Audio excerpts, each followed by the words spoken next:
Many people use thermal paper every day, receipts, POS rolls, ATM slips, but very few actually understand what thermal paper is made of, or how it reacts to heat from the printer. Thermal paper is not ordinary paper. It's a multi-layer functional material engineered for heat-activated imaging. At the base, you have high smoothness wood pulp paper that provides strength and dimensional stability.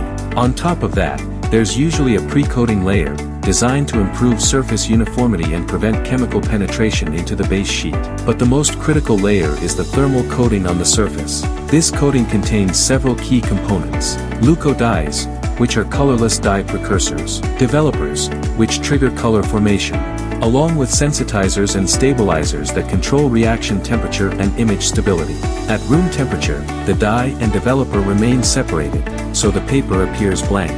When the thermal printer operates, the printhead applies localized heat, typically between 70 to 120 degrees Celsius. The coating melts at the heated points, and the sensitizer lowers the activation threshold, allowing the dye and developer to react chemically.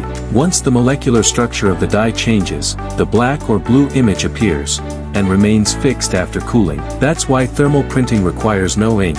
The image is created directly through a heat-activated chemical reaction inside the coating. Of course, heat control is critical. Too little heat results in light printing. Too much heat can cause background darkening or even accelerate printhead wear. So understanding thermal paper's coating structure and heat reaction mechanism is essential for selecting the right paper grade and ensuring stable printing performance.